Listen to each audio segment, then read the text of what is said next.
All of the deployed service members carry guns, and they have the ability to protect themselves if challenged. So if someone from land in Gaza shoots at our service members who are on the $320 million pier that we're building, you're telling me our service members can shoot back?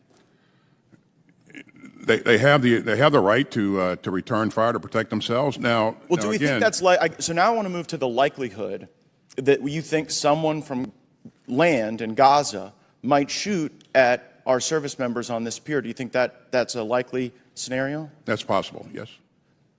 This is a very telling moment, Mr. Saagar. What's going on, everybody? I'm excited today. I'm joined by Saagar and Jetty from the hit podcast and political show Breaking Points to talk about a few topics. First of all, thanks for being here. Thanks for having me, man. I appreciate it. Yeah, and I hope at the end I want to talk about your podcast, and also I know I saw you were a White House correspondent, so just some insight in being in media for so long. Yeah. I hope we can get to it. But the two topics today that we're going to start with are Joe Biden saying that he wants to take in Gaza refugees, and also that clip. So give us a thumbs up in the comment section, guys, if you can, in the algorithm to make sure it's good. And Dream Rare podcast starts now. It's the Dream Rare Podcast. Welcome to the show. The way to get the news at the desk or on the road. Let's go. God is great and success in our control. The world is crazy, but we get better from obstacles. Yeah. All right, that's all me, that production, as we were talking about before. Yeah, so. I'm impressed, dude. I'm very impressed. Could be better, but it's difficult to do while you're live. You know, it's an extra thing to worry about. But I wanted to read this real quick and I want to get your straight up opinion on this. So it says that White House is considering welcoming some Palestinians from war-torn Gaza as refugees. So, I'm not going to even say anything. I just want to get your opinion on that just when you saw it. Yeah, I mean, it's one of the most ridiculous things that I've ever seen. One of the reasons I'm here is I message you because I like to talk to people who I respect, people who I think are consistent. And something that I've seen throughout all of this is I actually see a bunch of people who are, let's say, very pro-Israel, pro-Zionist, or any of those things. I don't have an issue with that per se. I consider myself a very America First bound person, is that they are looking this in a vacuum. They're like, no, we can't take all these people in. Now, I'm against, refugees, resettlements, and all that here in America. I believe in a zero immigration policy, net zero, and I believe that very strongly. But take this out of that. What is the goal here? Israeli members of the Knesset, their parliament, wrote in November of 2023 in the Wall Street Journal, we can pull that up for anybody who wants the receipts, and says that the West should resettle Gaza refugees. Now, why is that? They don't want to deal with it. Okay, so we would then be importing these Gaza refugees. It was to be taxpayer citizens. We're paying their bills. Who knows how long they're going to be here? How long they're going to require a government assistance? I mean, presumably there's even a pathway to citizenship in some of the reporting that I saw there. And what does that do? Oh, it's nice, clean little hands there for Israel. So this is the classic line: invade the world, invite the world. And in this case, it's like break the shit out of the world, support people who break the shit out of the world. And then we're the ones who get to socialize all the costs, right? So Israel privatize the risks, socialize the costs. So they have a problem with Iran. Oh, our people step in. We spent well over $1.6 billion one single night in order to protect Israel. Would they have done that? Would they have attacked that Iranian embassy if they knew that U.S. missiles were going to shoot them down? Never. Not in a million years. They love to brag about their 99% interception rate. You know what they don't tell you? Over 50% of that was the United States. What would Israel's own interception rate be? Almost zero. So in every case, $320 million now to build this stupid fucking pier. Now, U.S. service members are at risk. This is outrageous. For what? Because the Israelis won't let aid into Gaza? How about, hey, man, you let the aid in. Why are we dealing with this? Why are we paying for this? And then insult to injury is this Gaza refugee policy. And again, I'm trying to take all this out of it and look at it purely just at a net level. Why are they doing this? Because they want us to bear the costs. And all I say is, as an American, no. You break it, you buy it. You are the ones responsible for this. We would be solving a problem for them. I'm not in the business of solving problems for Israel. We should be in the business of solving problems for ourselves. I'm going to bring up that article in a second because I think share the exact same sentiment. I appreciate you for reaching out. And, I think people, they're so into the false paradigm where they think like you must support the college protesters or you must be liberal or you hate a foreign country. And it's like, I don't hate anybody. I'm not against anything, but I watched conservative members of Israel, their politicians, they wrote an op-ed saying Europe and America, I'm going to bring that up right now. Saagar was talking about real quick. I just got to unmute us, but this is in the Wall Street Journal. It says the West should welcome Gaza refugees. Europe and the U.S. accepted millions who fled wars earlier. And one of those is a current IDF and Israeli government member. The other one is a Likud party member, which is Netanyahu's conservative party. So, I mean, this is something which is crazy to me. And I mean, I think I know why, but all these Republican media companies, not all of them, but most of them, they won't report this stuff. So it's like, it makes it seem like Republicans are fake opposition where we start these wars. The conservative allies of ours, and I'm sure you've probably seen it being in media in a while, you can actually read Israeli media and there is some conversation. They'll have some critiques. They'll be like, maybe this isn't good for our country. It's almost like Republican media and Republican politicians are more in the bag than even Israeli media. Like there's zero skepticism, 100% like get on our knees and bow down to anything they do. And they're writing op-eds, which like, imagine if we wrote like Trump or, someone, Thomas Massey wrote an op-ed and was like, yeah, you guys should take millions of refugees. They'd freak out. But American Republicans, they do nothing and they throw around false accusations like the left does. Here's the count, and this actually is even more justified, right? We've given Israel more military aid than any other nation on earth. We're like, hey guys, we got all this shit going down in South America. Some of these Guatemalans, you take them. You take them. We've paid you, very well. You've got all this extra land in the Negev desert. It's totally undeveloped. You always brag about it. Startup nation. You guys can create all this stuff. Cool. Hey, you take the problems of our foreign policy and our domestic problem. What do you think they're going to say? Huh? What do you think? No. Yeah, never.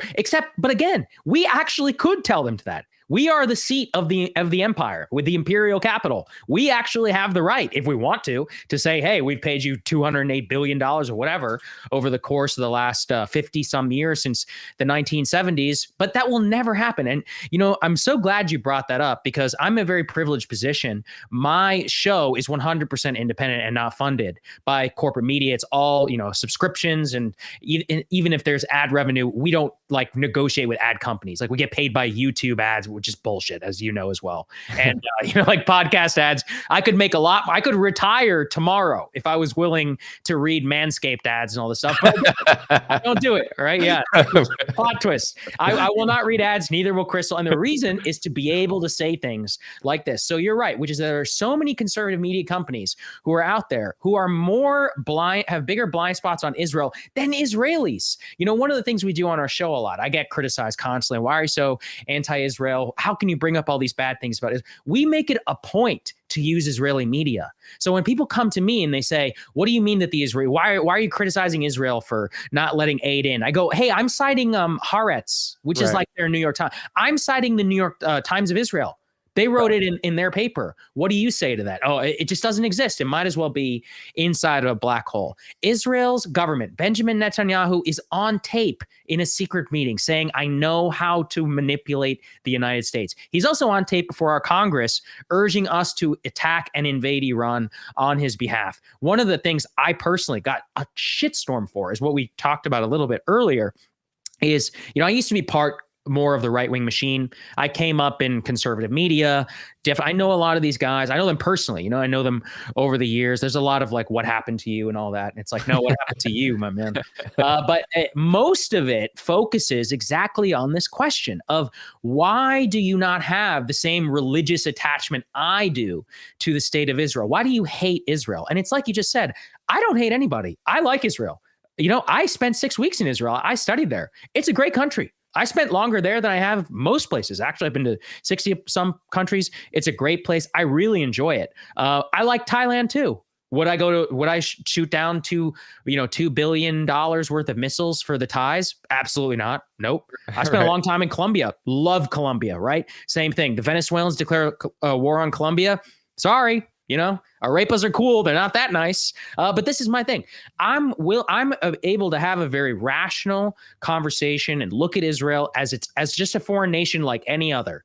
Anti-Semitism, anti-racism, all this other stuff. Like to me, I think Jews should just be treated like anybody else. I don't think they should be in a special category. I don't think anti-Semitism is uniquely worse than racism or any of these other things. And I think in most cases, when people are, weaponizing these attacks, it's mostly bullshit, right? In order to further a false racial narrative here in the US. So I found this to be a really, really frustrating moment, especially like you said, when the Israelis themselves, because they have the ability to say, I'm Israeli, they are allowed to be more critical than you or I.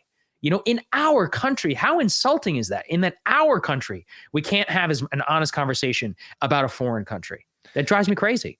And it's crazy because with the anti-Semitism kind of hate speech rules, where it's like if there was no anti-First Amendment laws being passed in almost every state, if we weren't giving foreign aid, then it would seem outlandish. But the reason that there seems to be more criticism is because of all those things. And there's never a moment of self-accountability. It's just constant accusations. I wanted to bring up a parallel I noticed with the Republican Party with the COVID vaccine situation, because it's like a lot of people think that they just got tricked or whatever. But it's like, if you look at Ronald Reagan passed the National Childhood Vaccine Injury Act, which caved out liabilities. George Bush passed the PrEP Act. Donald Trump, according to RFK, took $1 million from Pfizer, hired a pharmaceutical lobbyist who declared the emergency. Operation Warp Speed was essentially socialism, $18 billion to pharmaceuticals. Then before Biden got in office, Trump purchased 100 million of doses, which is, that's why they were free, because it was government taxpayer money.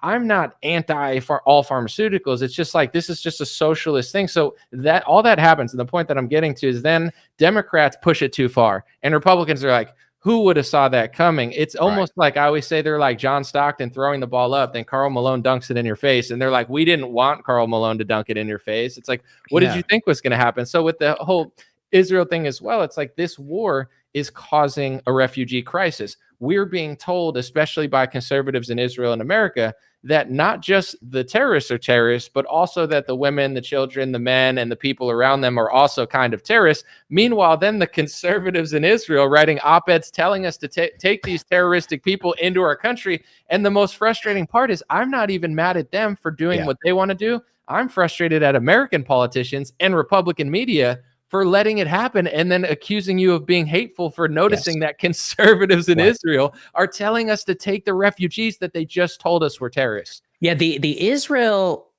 it's like Israel first is an ideology. And I used to be really, really reticent to use this type of language because I understand that it's hurtful. And let's take it back, right? And let's think about it. And I think you and I too, maybe we can talk about this a little bit uniquely, especially me. My parents are from India. So, I think it's throughout the long history of this country, their dual loyalty and the conversation around hyphenation American. This is a big thing back to Theodore Roosevelt.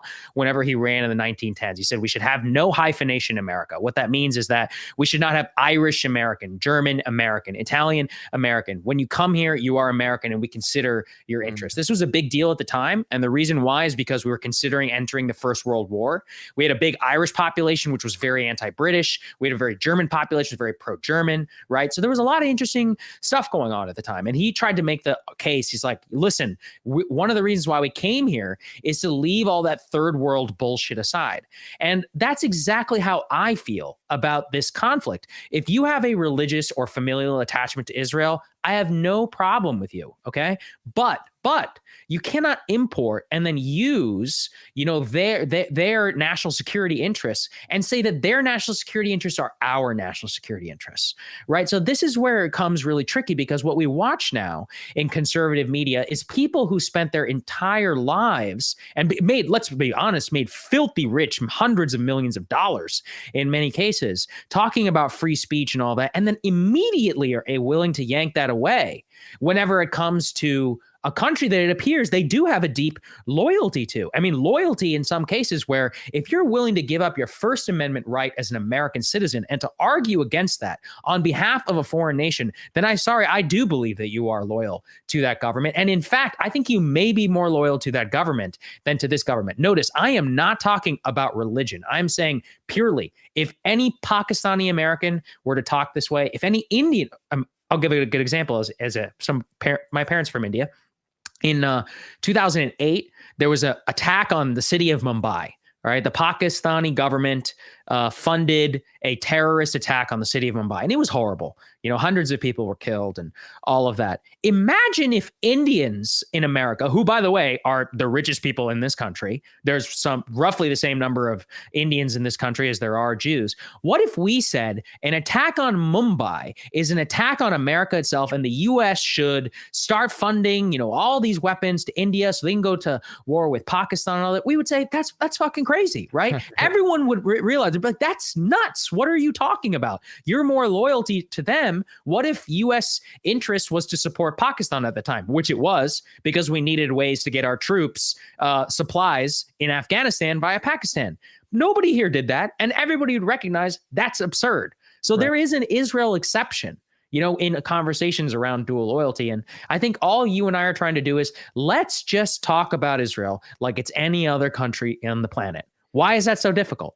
Right, and the anti-Semitism speech laws that are being passed, the fascinating part is a lot of right-wingers that I follow, I would say nearly all of the pro-Israel right-wingers, they always talk about George Soros funding like every protest or everything, whether he does or not. I mean, honestly, sometimes I think they're a little inaccurate where they just blame him for everything when it's like he is funding some things, but not everything all the time. Absolutely. With that being said, one of the anti-Semitism laws is not just for religion or even simply Israel, but it's for non-religious people of that ethnicity, which then actually makes them anti-Semitic. And then they get called anti-Semitic and they say, no, I'm pro-Israel. And he goes, but you didn't read the laws being passed into the U.S. legislation. It's not what you think it is, or what Ben Shapiro says it is, or what Trump thinks it is. It's what they're signing into law. And the list of anti-Semitism rules are on the State Department website. And Thomas Massey just tweeted them out today for people to read. And most people are like, wait, what? And it's like, it goes far beyond even just criticism of Israel. But one of them, it does say that, you can't accuse any person of this ethnicity or religion for having dual loyalty. And it's like,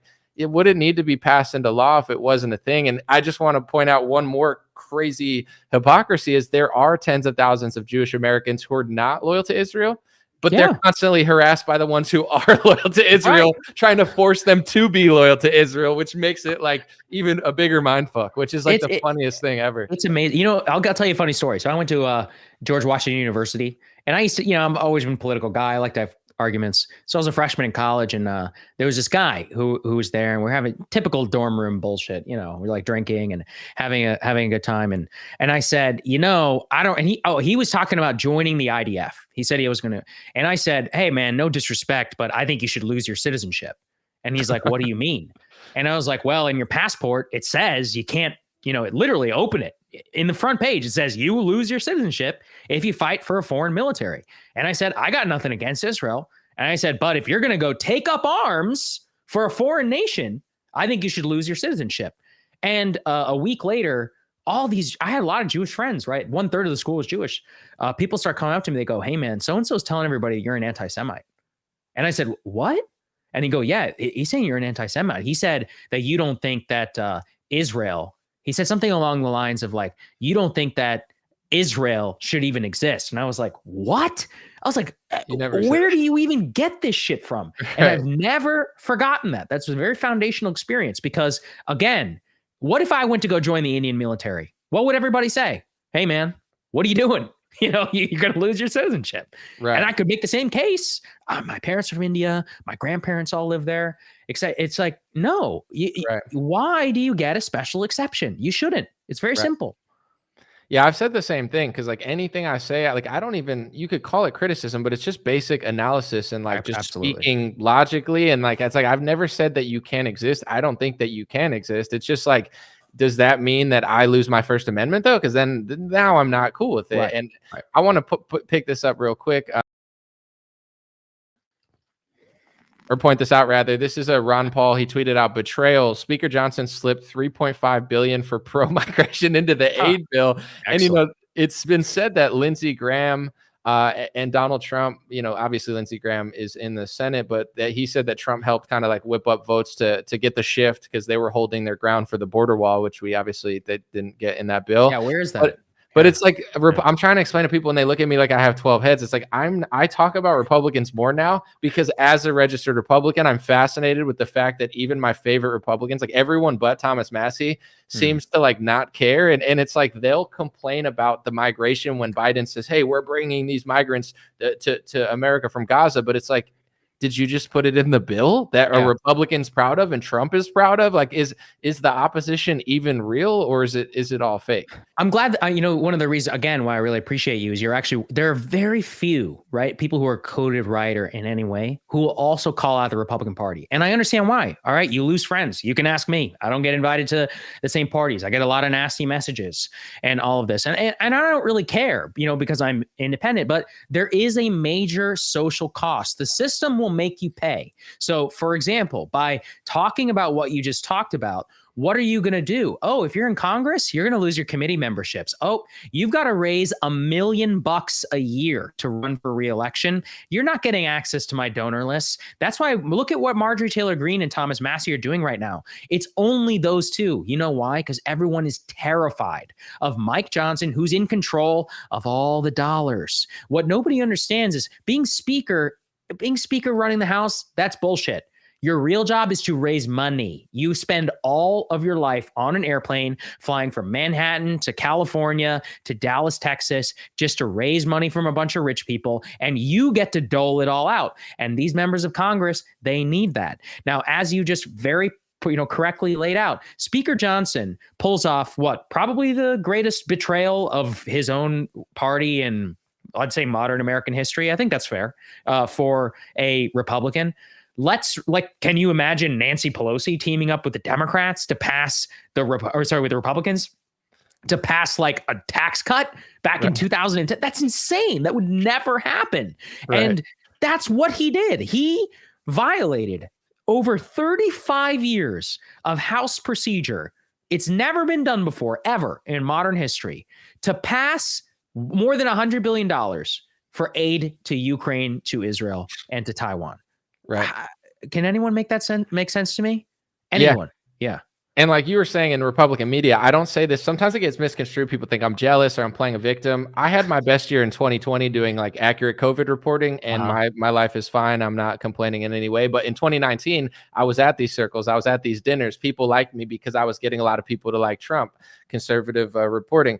And the second that I figured out that Trump and DeSantis passed this anti-Semitism bill, which I read in full, and I was like, it's not that I had zero problem with any country. I was just like, it's hate speech rules, which I also wouldn't want to pass for my race, my religion, or any race or religion or any country, including countries my grandparents came from. And then literally same thing, like my one buddy, I'm not going to say what media company he texts me, goes, bro, they're calling you far right. And it was the funniest thing because I wasn't even like that conservative. I was kind of having my transition as like a 20-year-old to conservatism from like in the middle of nowhere. I wasn't really liberal. And I'm like, wait, why? Like I feel like I'm actually like not even that conservative. Now I am. But he's like, because you tweeted this thing or because someone retweeted you. Yeah. And I'm like, bro, I'm a musician. I have tens of millions of streams. I have hundreds of millions of views. Yeah. I'm getting punished because somebody retweeted me that that they don't like. And that's when I realized that how crazy it is. But in Congress, as you're saying, they call it hate speech to say that donors are paying them to do this stuff when absolutely that's literally. I mean, that's true. Yeah. Well, and okay, here's the other part. It's partially true, but here's the worst part, man. And this is why it's worse. And I tell people this all the time. If they were just bought off, it would be easier. A lot of them believe this shit. Okay. So I live in the heart of Washington. I live in the heart. Everyone around me works in politics, the defense, and all of that. There are more Ukraine and gay flags in this neighborhood than American flags. Far more Ukraine. There are still more Ukraine flags up to this day. There are Israel flags up as well. You will not see an American flag. There are 1 in 10 flags is actually American.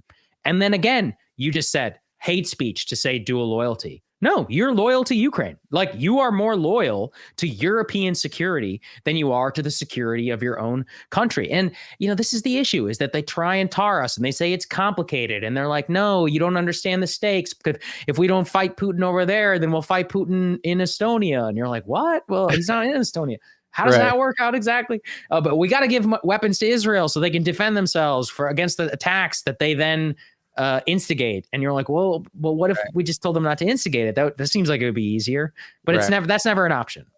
I think there's a case for, fighting Russia, and there's a case for giving aid to Israel. But the funny part is the people that are like super pro Ukraine and super pro Israel, they're so used to, like, they don't really have to have good talking points because they're going to win in Congress anyway. So like, I'm listening to pro Israel people with the thought of like, they should exist. There is a case that they're a great ally and we need to give aid, but I still don't like the speech laws. And they're trying to basically say that even some of the kids are technically terrorists because they voted for Hamas. So then I looked up and I'm like, when was the election? I'm like, oh, it was in 2004, like Obama era, which is insane. No. George W. Bush. George W. Bush. Right. Even before Obama. And then I looked at the votes and it was like pretty close. It wasn't like a huge blowout victory for Hamas. And I was like, wait, so a kid that wasn't even able to vote 20 years ago should die because of an election? I was like, I hope that people don't think that about Americans, which no, they do. And the person who did, his name was Osama bin Laden. So congratulations. Yeah. Exactly. Right. Yeah. Go and read what bin Laden been. Right. I remember when it went viral on TikTok and everyone was freaking out. I was like, no, this is good. People should read it. And I'm not saying he was right. I'm saying you should really understand this logic, because this logic is still very in vogue today. He said the American people support the American government. The American government is the force for evil and Israel and all this. Thus, there are no innocent civilians. Now, you just brought up something very important, the 2005 election of Hamas. Do you know why that election happened? Because back in 2005, the United States was obsessed with something called the Freedom Agenda. And this was inspired because George W. Bush was a fucking idiot. And he read this book by a guy named Natan Sharansky. He's an Israeli academic. And this Israeli academic, Mr. Sharansky, inspired him to create the Freedom Agenda, where we were going to spread freedom and democracy to the Middle East. So what we did is we pressured the Israeli government at the time to forcibly withdraw from Gaza and to hold an election inside. What happened then? Oh, shit. Hamas wins. Now what? Oh, well, we didn't mean democracy like that. And so now we get into the de facto situation. So even that election never would have happened if it weren't for the United States. It's our fault that this happened even in the first place. And it shows you the misguided way, the way that we think and we meddle, and then we have to bear the consequences, at every single point and turn. And it's very important people know that story. Let me just add a little corollary to that story, which is there's a woman now named Barry Weiss. She's very famous and popular. Just a couple of months ago, did an event in Israel with Natan Sharansky, the guy, the architect of the Freedom Agenda, which cost you and I, when we were children, basically our future, some $6-7 trillion that we wasted in the wars in Afghanistan and in Iraq. To me, those people should be blacklisted forever, but they're being celebrated by so-called conservative media and all of them today. You see, there's never a price. If there's never a price for advocating for something that goes wrong, as long as it's in the establishment's favor. It's amazing, right? Absolutely. I want to play this clip real quick. It's from the head New York Police Department counterterrorism. She mentions TikTok, and she also mentions the bin Laden letter. And she keeps saying it's not rhetoric, but she keeps like literally saying rhetoric is what they're policing. And this is the head of New York Police Department counterterrorism, folks. Let's watch the clip. This is not about students expressing ideas. It is about a change in tactics that presents a concern and a normalization and mainstreaming of rhetoric. And I'm not just talking about language, I'm now talking about tactics. And that's what shifted our response yesterday. But a normalization and mainstreaming of rhetoric associated with terrorism that has now become pretty common on college campuses, right? You see people wearing headbands associated with foreign terrorist organizations. This happened in October when you had a viral TikTok reissuing of Osama bin Laden's 2002 letter to America. So that's a larger concern. It's separate from what happened yesterday, but they're related. We do not want ideas. We do not want campuses, which are where people are supposed to be learning and being in a conducive environment for all of the things that we do in schools. So real quick, she mentions rhetoric. She mentions ideas spreading. Yeah. And one of the things, like Saagar was saying, it doesn't justify. I'm American. I'm disgusted by the events of 9/11. I'm disgusted people died. I hate every bit of it. what that letter reveals is what apparently is now terroristic. It's not agreeing with it. It's knowing that there is a price to pay for supporting foreign wars. People do want to kill American citizens because our taxpayer dollars are funding it. And I'm not saying that the methods are proper on college campus, because a lot of the things liberals do, it tends to not be, and I don't know what they're doing. But, their money is going to killing civilians, and we are going to pay the cost for that. So the fact that the Republicans don't even want to address that is stunning to me. Yeah, well said. And also too, again, guys, did I not live through the anti-racism craze of summer of 2020? When all these fucking neighbors around me are reading Ibrahim Kendi's books about how to be an anti-racist, and you don't think that those same NYPD people don't want to have anti-racism, police, and they want to go bust up any rallies inside of the city or go after people with dissonant views? Think about this. What if Trump wins? All this anti-Semitism stuff, every college Republican in the country, they'll fake it. The media will create a narrative that they're anti-Semitic now. Right. What? Now what? Trump recently, what did he say? Something he's like, I believe there's tremendous anti-white sentiment in the country. Same thing. They're going to say, oh, well, there's terrible ideology on these campuses. And, this is a violation of the Civil Rights Act or some other bullshit that they're trying to cook up. That's why we got to send in the National Guard, and we got to disband any pro-Trump protests. And if you don't believe me, I lived here in this city, Washington, D.C., January 7th, where I woke up in Baghdad. Okay, because a couple of yahoos went into the Capitol. So because of that, my rights as a Washington, D.C. resident, as an American citizen, were infringed to the point where I was going through military checkpoints to go to my office. My family members and my friends who are going to work on Capitol Hill have to go through 3 rings of security, including having to drive through the suicide bomber thing. Your taxpayer dollars paid for that. Over $500 million for the National Guard to occupy our nation's capital from a fake threat. I repeat, fake threat, and then throw out the civil rights of many of the protesters and people who participated in that, including, quote, the largest FBI investigation in the history of the Bureau. Again, not Larry Nassar, not 9/11, not how many other things that they screw up and that have failed. Those were not the largest investigation. This was the largest investigation. Whatever happened to that pipe bomber, by the way? Anyone want to update me on that? Despite all these dollars. So watch how quickly that this can devolve. That they're waiting. They're frothing at the mouth to come after you.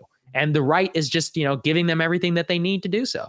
Yeah, I have 3 examples of pro-Israel politicians who passed these anti-Semitism rules that have violated the anti-Semitism rules. Donald Trump, he said in a radio interview that he thought that Israel used to literally own Congress and he wanted them to. And then he said the Joe Biden thing where he's like, you ain't black if you vote Democrat. He basically was trying to say you're not Jewish if you don't vote for me or something. Right. Like he did say that. Yeah. Something like that. He got called anti-Semitic twice for that. Ted Cruz said that Bloomberg owned the media, which I think he meant he owns Bloomberg News, which is true. But, Ted Cruz did misspeak, and he said it broadly where it looked like he was accusing Bloomberg of owning all media, which is ridiculous. And I don't think anyone interpreted it that way, but they called him anti-Semitic for saying that. And Tom Cotton, who literally, I think there's nothing more in the world he loves than selling out America to that country.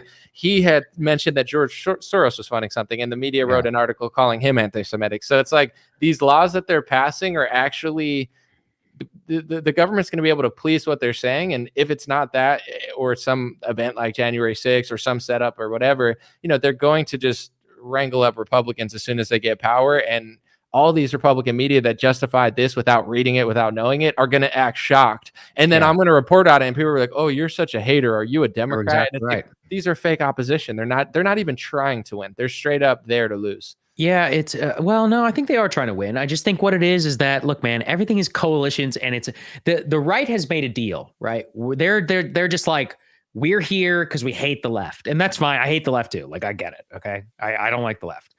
That said, there are certain principles and all that you have to work around. We all got to live together in the same country. But what it means is that you eventually just compromise your own positions to keep members of your base happy. And a big part of the right-wing ecosystem is money that comes from very, very pro-Israel donors. And they not give that up. On top of that, you have people with a deep religious attachment to Israel. Now, note, it's not just Jews. And in fact, it's evangelical Christians. Absolutely. Way. There's also, if you live in DC long enough, you're a loser if you haven't gotten offered at least one free Israel trip. Right.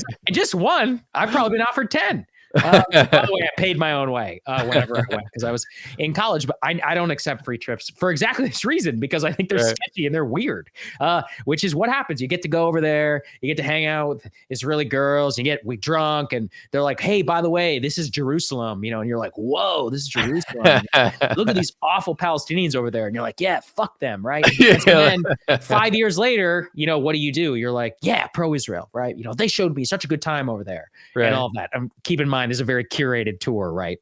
About what's happening. That's how they buy you off. Like, it's not just about dollars and cents. It's like it's a whole world that you start to swim in. I always joke with like Republican media people, like a lot of these people were my friends. They probably hate me now, but it's whatever. I don't mind that they like Trump and stuff, but it's like when Trump was doing certain things, like I'd notice that they wouldn't report it or they'd play it down. Like Trump would be like, it's my vaccine. And they'd be like, oh, it's Fauci's vaccine. It's like, no, it's mine. But I'm like, they want a Mar-a-Lago steak. Like they're not even being paid millions of dollars. It's just like a selfie, and Trump doesn't even know. Like, what's your name? He's like, what's your name? Jerry? He's like, my name's Trump John. Doesn't He's like, give a fuck he's about like, you. Ginny, June, John, Jennifer. He's like, whatever. And like, oh my gosh, he really knows me. And it's like, he's like, go sell my book. He had like the $200 book. They're all selling it on Instagram. It's a social thing where like, you don't want to lose access to like Jason Aldean at Mar-a-Lago parties. So and it's true. Like, he's cool. I get it. Like, Jason Aldean's awesome. Yeah. I mean, like you said, listen, it's tough. All right. I was a White House correspondent, like you mentioned back in the day. Being at these things is fun, man. We just had the whole White House Correspondents' Dinner. I didn't go. I don't get invited anymore, but I went once upon a time. It's cool. Like, don't get me wrong. Right. You're wearing a tuxedo. You feel like hot shit. You walk in. So all these CEOs, billionaires are around, and you get to hang out with Sarah Sanders at the time. She's a press secretary, and you're having drinks, and everybody's around. So it's all one good time, right? Like it's in the Hunger Games. But what you got to understand is that is not, okay, the press exists to report for the people. And eventually, if you get to a point where you're not reporting something that could be beneficial to the people, or to be honest with people, to preserve your access, you are slowly eroding what made you good in the first place. And look, there's a balance, right? That you got to, for access and all of that. Everybody has to play that game, and I totally understand it. But like you just said, there's something really gross about people who spend all their time attacking the left. Like you just said on the COVID vaccine, you're like, Fauci's vaccine. And Trump's like, no, this is my vaccine. Right. And you're like, listen, if you are against the vaccine, and I think that's fine, it's perfectly legitimate, and I defended your rights to speak up for it and all of that at the time against the vaccine mandate, but you were not accurately going after Donald Trump for the exact same thing, you are a fraud, right? You are a complete fraud. And how much of that have we seen over the last couple of years? Right. And a lot of media people, it's a business. Where I had a conversation with someone recently, and they're like, you seem very bitter, you're doing this and that. And I'm trying to explain to them, I got into this in 2016 to do a good job. And even now, like, I think there could probably be another 0 or 2 on my bank account if I went a certain direction, but I've been fine. And thanks to the internet, people see it and they've supported. So no victim mentality. But it's like, I try to explain to this person, I'm like, I'm fine with you running a business or running businesses. That's not what I'm doing, dude, because really, what is a sellout? A sellout is someone that prioritizes the business of CNN or the business of Fox News over their country, and they're willing to not say certain things in order to get money or get positions. And really, that's what Republicans call rhinos and people call corporate sellouts. So really, I think there's this new brand of people that are clinging on to Trump on the right and saying, I'm totally not that. But they're kind of exactly that, because they're unwilling to really do. They're completely clueless when it comes to certain things, but they're purposely clueless, because being clued in is like being a normal progressive and saying like Trump's not that bad. Like being clued into that means you're clued out of every social circle in Los Angeles that you used to be a part of. Yeah, no, it's very true. And here's the other thing. There's so much money in it for them that it's hard to fathom, because if you are a media person and you've got a good relationship with Trump right now, that means you're going to have a great relationship with him if he wins, right? And then you get to go in the White House, you get to have media interviews, and you get to sell subscriptions on this stuff and your profile gets risen. I mean, and look, everybody is guilty of it, right? There's a lot of people who did that on the Democratic side, but that at the end of the day, like I think for real at this point, you have to prioritize honesty above anything else, because in the long run, people will smell and they will see right through you. But enough people, when you've made enough cash and you can still make even more in the future, they don't have the same mindset, I guess, that you and I do. For me, my number is like, can I do my job and can I live like relatively comfortable? I'm like, okay, right, cool. That's it. It doesn't matter. Anything else over that is like gravy. Cool. But like you just said, the extra zero, like I don't know. I don't wake up in the morning chasing that. I just don't, but a lot of them do. And, because of the internet and because people do see it, I do agree that being honest in the long run, there's a lot of people that were there in 2017 that aren't there now, that have had falling outs for whatever reason. I want to play this clip of Matt Gaetz talking to, it's Austin Lloyd or Lloyd Austin? Lloyd Austin. Yeah. Lloyd Austin Lloyd. I want to give him like a band name, just, jam it in there like a sandwich. Yeah. But talking to Matt Gaetz about, Matt Gaetz basically exposes that they're going to put U.S. troops on the ground, and he's trying to word it in a way it's not. Take a listen, folks. Let me know what you think, and then I'll get your response, Saagar. Ms. Slotkin just said there'll be about 1,000 U.S. service members operating a peer system off of Gaza. How many of them will have guns, Mr. Secretary? Well, typically all of the deployed service members carry guns, and they have the ability to protect themselves if challenged. So if someone from land in Gaza shoots at our service members who are on the $320 million pier that we're building, you're telling me our service members can shoot back? They have the right to return fire to protect themselves. Now, well, do we think that's like? So now I want to move to the likelihood that you think someone from land in Gaza might shoot at our service members on this pier. Do you think that that's a likely scenario? That's possible. Yes. This is a very telling moment, Mr. Secretary, because you've said something that's quite possible that could happen, right? Shots from Gaza on our service members, and then the response, our armed service members shooting live fire into Gaza. That is a possible outcome here so that we can become the Port Authority and run this pier. Right? That's correct. I expect that we will always have the ability to protect ourselves. Don't you think that counts as boots on the ground? President Biden told the country that we weren't going to have boots on the ground in Gaza. And we won't. Okay, but you guys parse the distinction between, like when Americans think boots on the ground, they think Americans in harm's way or engaged actively in a conflict. You guys seem to be sort of saying that boots on a pier connected to the ground, connected to service members shooting into Gaza, doesn't count as boots on the ground? It does not. I think you're going to find the American people have a different perspective on that. And if we're going to have people shooting into Gaza, we probably should have a vote on that pursuant to our... Yeah, besides the fact that Gaetz looks almost like he got plastic surgery or something, people were commenting on it like he looks like he's made of plastic. I was thinking the same thing. I was like, dude, he's like, hey, maybe I don't he know. almost looks like a model or something. She comes back from the Botox, but thank you, Matt Gaetz. I appreciate you. Please don't hate me for that. What did you think about that? Yeah, I mean, it's outrageous. And Matt Gaetz is exactly right, which is that's what Americans think. It is so outrageous. $320 million. Now we have American troops in harm's way. I mean, how about we ask these? There were 3 Americans who were killed by an Iranian drone on the Jordanian border in Syria with Syria. Were their boots on the ground? You bet your ass they were. Close enough to get killed. Now, if you ask the Biden administration, were they boots on the ground? They would say no. Oh, no, absolutely not. Well, in my opinion, if you're in the line of fire and you have the possibility of getting drawn into this conflict, having to shoot in to defend yourself, yeah, you are. And, again, let's just return back to how we started this, man. Israel wants this. Every peacekeeping operation that they have ever floated for the future of Gaza is, hey, America, why don't you do it? You can check it. I have multiple times. I've tweeted it out. Bloomberg News has reported it as well. The Israeli plan is that, quote, UN peacekeepers backed up by the United States, by the European Union and or NATO should be the ones responsible for rebuilding Gaza, for occupying Gaza and bringing peace to the region, to which I say, fuck that. No, not one American service member should be in harm's way for what Israel has wrought upon the Gaza Strip. And this is the thing. This is, again, why I'm so annoyed by bankrolling them and giving them 100%, because they don't have to bear any of the costs of their actions. So when the United States was fighting in the war in Iraq, we pursued a policy of counterinsurgency, which is separating the population from the terrorists, where we treated the population well. American servicemen died to protect Iraqi civilians, specifically to show those civilians, we are not at war with you. We are at war with Al-Qaeda. We want war. We want life to be better for you. The Israelis do not fight that way because they don't have to bear the cost. If you knew that you were going to have to rebuild and you were going to have to stay there for a while and all of that, then you would have to have your asses on the ground in the future. But if you think Uncle Sam is going to come there and Uncle Sam's kids are going to get their asses blown up by terrorists and others at suicide checkpoints and not IDF soldiers, then it's not your problem. So this is all part of their plan. This is what they want for the future.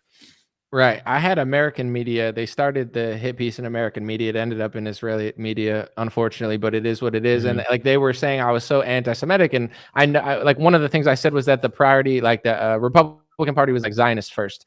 This is not a hateful conversation. It's like even with Congress, you have the Republicans and the Democrats, they can't come together to fix a border wall. They can't come together to clean up the cities. There's neighborhoods that are 100 times as dangerous as the liberals at Columbia University, and they don't bring out the militarized police when 20 kids are getting shot every weekend in certain cities. So I just come to the conclusion, if the right can't even build a wall, but they prioritize this, if the left doesn't care about anything, but they prioritize this, is it not their top priority? And then when it comes to the relationship between the country, what is the relationship? We get anti-First Amendment hate speech laws that not only protect that country that we're giving hundreds of billions of dollars to, but also one race and one religion, not including every other race and every other religion. How is that fair? Yeah. And then when it comes to the country, the only thing crazier than taking hundreds of billions of dollars of Americans' taxpayer money is taking hundreds of billions of dollars and then getting the politicians to pass hate speech laws to not be allowed to even say that it's happening. So it's like now not only is my country being taken over and just completely subverted, but I don't even have the greatest amendment, arguably, in the country to speak my mind about it. And then when I do, my own press tries to make me look insane. Although I would say most people will read it and be like, he's not wrong. So it doesn't even matter anymore. That's why they don't want you to be able to speak. They don't want us to be able to speak. They don't want us to be able to make these arguments. They don't want this to even conversation to get out there. That was incredibly well said, what you just said there. And I agree with you completely. And look, sometimes this can be trite, but let's be honest, here in the DMV, we have the port of Baltimore, the city just, the bridge just collapsed. Why are we spending $300 billion rebuilding a port in Gaza when the Israelis are perfectly capable of delivering aid if they want to, when my port in Baltimore is not open? What's up with that? Right? What's up with that? You live in Los Angeles, you said? You live in LA? I'm in OC now. So okay, but in California. So I went to Skid Row recently, maybe a year or two ago. I was shocked, man. It's bad. I've been to Skid Row before, but this time I was horrified. I'm talking, and I was going to some media party too, which is just so ironic because you walk out and you literally have this like glitzy party and there are just drug addicts as far as the eye can see. And I don't see it in a disparaging way because I feel horrible for them, and my Uber driver picks me up and he's like, dude, I used to be out there, 2 years ago, girls getting raped. Everybody's waiting for that check to hit. Everybody's on methamphetamine, fentanyl, and all of this. And you can just look around and it's an open air drug market. You have people who are murdering themselves in broad daylight on the street. The LAPD is doing nothing, like you just said. Where's their, clear out or whatever? And again, for their own good, I want to save them. I want them to be happier and healthier. There's no priority like that. And Chicago, like you just said, here in DC, we had 4 people shot today here in Washington DC, literally this morning. Nothing. The politicians don't care. They're sending the money overseas. And I think this would be a great time for people to unite. But it's like they always, the stubbornness from the left and the right is so severe that neither side, like the left feels that way about Ukraine and they'll never admit they got duped. And the right feels that way about Israel and they won't think about it. On that note, because I wanted to get into this, I know you're like, whenever you got to leave, it's cool. But, you run a show with someone who's more, I would say, like a progressive, like leftist, like, is it difficult or is it easy because it's like you feel like you're kind of bridging the gap? Well, we really respect each other and we hash it out. I mean, yeah, just yesterday we had a whole debate about the campus protests. You can go watch it if you want to. We've had debates about everything: BLM, anti-racism, DEI, gay, trans. I'm trying to think, border, immigration. We did like a 2-hour debate once on immigration. So I don't have it. My thing is, I'll mostly talk to anybody. Pro-Israel folk. This is the other funny thing. They're like, you're disgusting. I'm like, come on. Come defend yourself. Very rarely they don't want to defend themselves. They don't want to have a real conversation. I will mostly talk to anyone as long as we can. My main thing is time, and don't shout at me and don't call me any names. Right. As long as that, we're cool.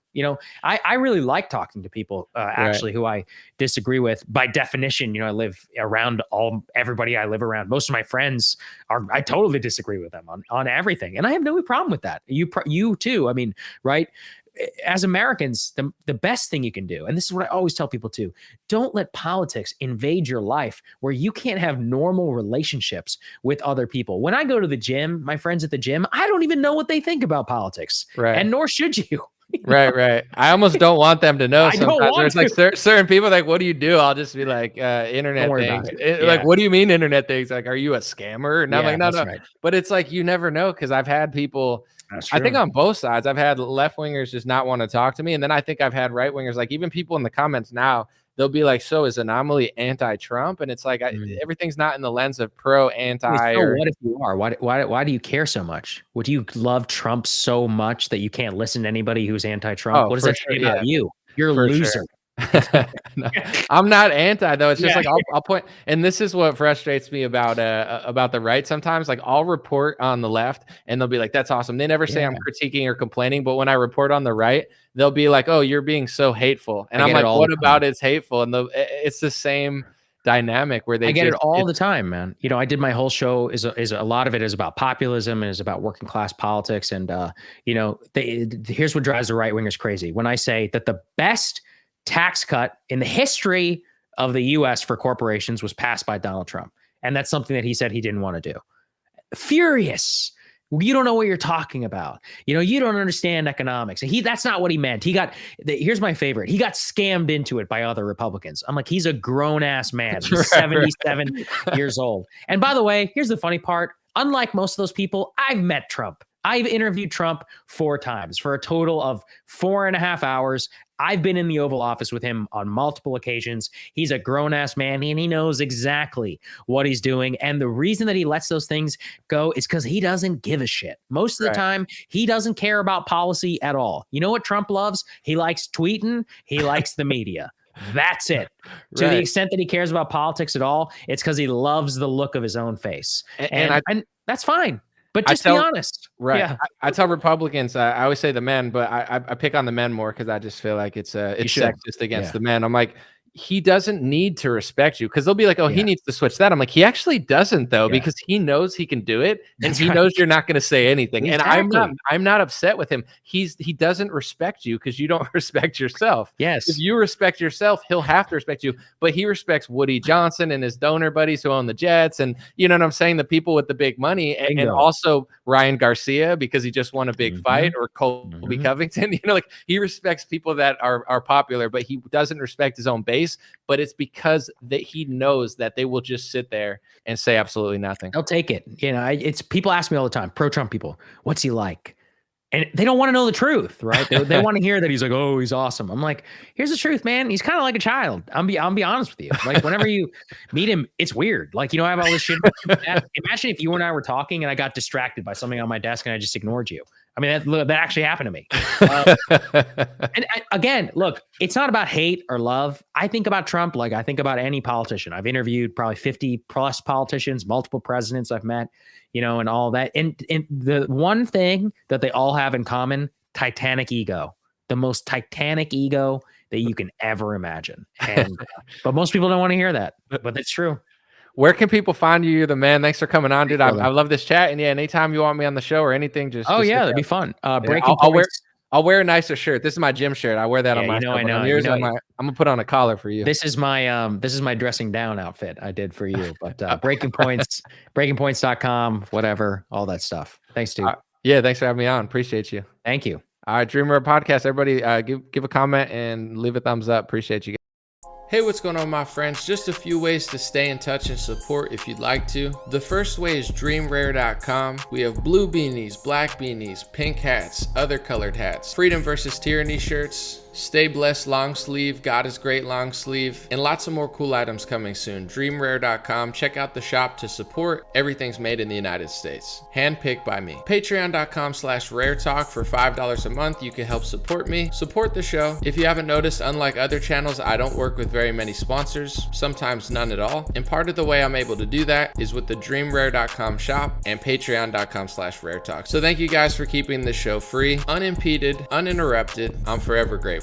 My free email list is stayintouchwithme.com. So check the links below in the description or just type in on any browser, stayintouchwithme.com, all one word. You'll find my email list, put it in there, and it's the least annoying email list you'll ever be on. I barely use it because I don't like getting emailed every day or every week. It's annoying. So I don't do it. Stayintouchwithme.com. It helps me take back some power away from big tech. Telegram, t.me/dreamrarechat or @dreamrarechat. Due to censorship, I post all my live stream and videos there. Sometimes I have some bonus content, and I try to give people a heads up when Facebook or YouTube won't. Dreamrare Chat at Telegram. My Instagram is @dreamrare. Thanks for everybody following there for shorter content. And dreamrarelinks.com, that's dreamrarelinks.com, has all my stuff. My podcast on Spotify, Apple Podcasts, my music on Spotify and Apple, my Rumble page, my BitChute and Gab page. All my links are found at dreamrarelinks.com. Thanks for watching, folks. God bless you.